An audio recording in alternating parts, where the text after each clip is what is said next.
and the All Indiana Podcast Network. This is the News 8 Daily 8 Podcast, a Wish TV News 8 update. Hello, I'm Jeremy Jenkins, and this is your News 8 Daily 8 Podcast for Thursday, September 12th.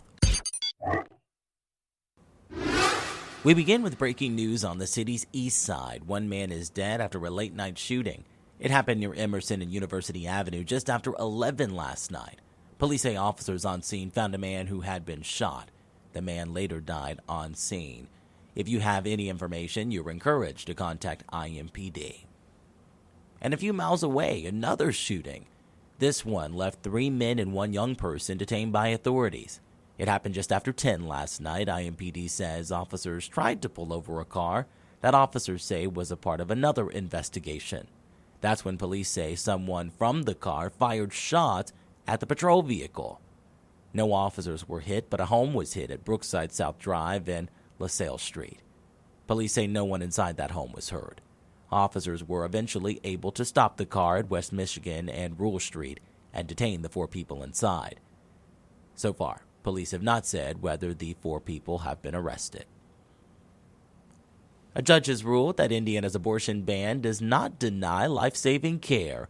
The ruling is a major blow to efforts to overturn the law. News 8's government reporter Garrett Bergquist reports. Doctors can still perform abortions in Indiana if, in their judgment, it's necessary to prevent the mother's death or a serious health risk. There's a time limit of 20 weeks or fetal viability, whichever comes first. Planned Parenthood argued that language could cause doctors to delay medical care and put a mother's health at risk. Special Judge Kelsey Hanlon disagreed. In her ruling Wednesday morning, Hanlon noted numerous complications can occur during pregnancy. She wrote, "There are, however, very, very few conditions for which pregnancy is contraindicated. And even for those conditions, both sides' experts agree that abortion is not the only way to manage the condition or even terminate the pregnancy. Early delivery is another option." Hanlon also noted hospitals are still providing abortions in Indiana under the life and health exception. She concluded the law is not unduly vague, nor does it impose an unconstitutional burden on doctors or patients. Attorney General Todd Rokita says, "Indiana's pro-life law is both reasonable and constitutional, and we're pleased the Monroe County Circuit Court upheld it. This is another huge win for life. And no matter how many times Planned Parenthood tries to sue and push forward their culture of death, we will continue fighting for mothers, fathers, and the unborn." In a joint statement, Planned Parenthood and the ACLU of Indiana say, "Today's decision means that pregnant Hoosiers' lives will continue to be endangered by Indiana's abortion ban. We will continue to serve patients as best as possible and work towards a future where patients and their doctors can make decisions without politicians in their exam rooms." As a reminder, there's a separate lawsuit challenging the ban on religious liberty grounds. That case has not yet gone to trial. I'm Garrett Bergquist for Wish TV, wishtv.com, or follow us on Facebook for updates. Let's talk sports. The Fever took a bit of a dip last night. The team fell to the Las Vegas Aces 86-75. Last night, Aces center Asia Wilson broke a WNBA scoring record with her 941st point just before the first half. The Fever have yet to win against the Aces this season. Indiana has just 3 games until the playoffs start. They take on the Aces again at home on Friday. Tip-off for that game is at 7 o'clock. Staying with the Fever, star Caitlin Clark is encouraging people to vote.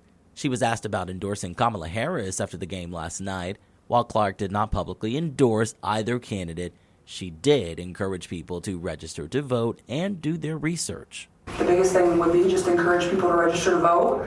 I think for myself, it's the second time I can vote in an election. At age 22, I could vote when I was 18, so I think do that. That's the biggest thing I can do with the platform that I have, and that's the same thing Taylor did. And I think continue to educate yourself with the candidates that we have, the policies that they're supporting. I think that's the biggest thing you can do, and that's what I would recommend to every single person that has that opportunity in our country. Clark also liked Taylor Swift's post on Instagram last night where she endorsed Kamala Harris.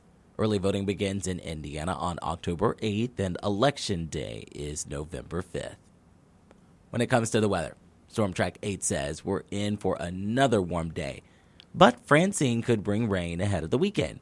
Meteorologist Tara Hastings has your News 8 Daily 8 forecast. We've got beautiful conditions out there. Whether you're going to a golf outing or not, it is going to be picture perfect for the first part of the day. Sunny skies, 63 degrees right now in Carmel. Later in the afternoon, we're going to look for the cloud cover to kind of increase here as we go throughout the day, all thanks to now what's left of Francine. It was a hurricane. It made landfall yesterday in Louisiana, and it's beginning to lift a little bit farther northward. Right now, we're at 67 degrees in Indianapolis, also in Bloomington, 61 in Lafayette, and 65 right now in Muncie. We do have mostly sunny skies here across much of the state, but farther southward, a few high-level clouds moving in across parts of southern Indiana. More clouds will begin to lift northward here throughout the day. So cloudy skies expected later in the afternoon, but I do think today will be dry.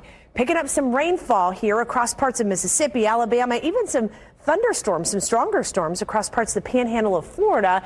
That northern fringe of rainfall now moving in across parts of southern Tennessee. Not going to move in today here in Indiana, but we do have the chance for some rain heading your way on this Friday. Today, cloud cover increases. It's going to be a warmer afternoon with highs in the mid and upper 80s, but those humidity values stay on the low side.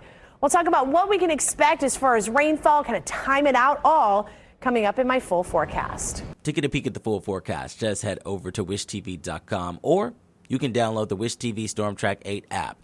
And don't forget to check out our Storm Track 8 weather blogs. And we wrap things up with a very inspiring story. A surgeon at IU Health has just hit a remarkable milestone. Raina Rebel reports. This extraordinary milestone sets Dr. William Goggins apart as the surgeon with the most successful kidney transplant surgeries in Indiana and places him among the top surgeons nationwide. Today we celebrate 3,000 kidney transplants, one surgeon.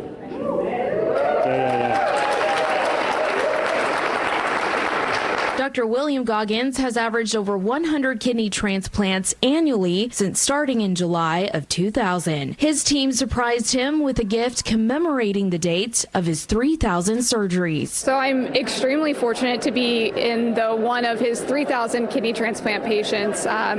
He transplanted me in February 25th, 2010, and have had a very wonderful life since then. Allison Friedrich overcame kidney dysplasia at the age of 15. She is now married, loves hiking, and leads a healthy life working alongside Dr. Goggins. After transplant, I had much better energy levels and was able to get through high school, go to college, go and get my master's degree at the University of Indianapolis, and then now work in transplant and get to live my life to the fullest. Dr. Goggins excels in cutting-edge surgical techniques and sets new standards in transplant surgery. His expertise in handling complex cases shows his capabilities in addressing a wide range of patient needs. Many people have hypertension, diabetes that leads them to renal failure, particularly in the African American community. And we are seeing more patients that are coming forward that are being diagnosed earlier, thank goodness, and trying to be treated. But people are going into renal failure, and there's such a need for organ donation and transplant. He performed his 3,000th transplant just this month. His patients have ranged in age from 20 months to 83 years old. The transplant's a team sport, and you need help from everybody. And it's not something you do alone. And if you surround yourself with good people, you have excellent outcomes. His legacy of saving lives and advancing medical science continues to inspire hope and gratitude among patients and colleagues alike. Reporting in Indianapolis, I'm Raina Rebel for Wish TV, wishtv.com, or follow us on Facebook for updates. This has been your News 8 Daily 8 podcast for Thursday, September 12th. I'm Jeremy Jenkins for Wish TV, wishtv.com, or follow us on Facebook for updates. This is the News 8 Daily 8 podcast, a Wish TV News 8 update on demand. For even more, on demand and on the go, connect with Wish TV on Facebook at wishtv.com and on the free Wish TV mobile app. Thank you for listening, and be sure to like, subscribe, and follow this podcast for updates every weekday morning on the All Indiana Podcast Network and wherever you get your podcast.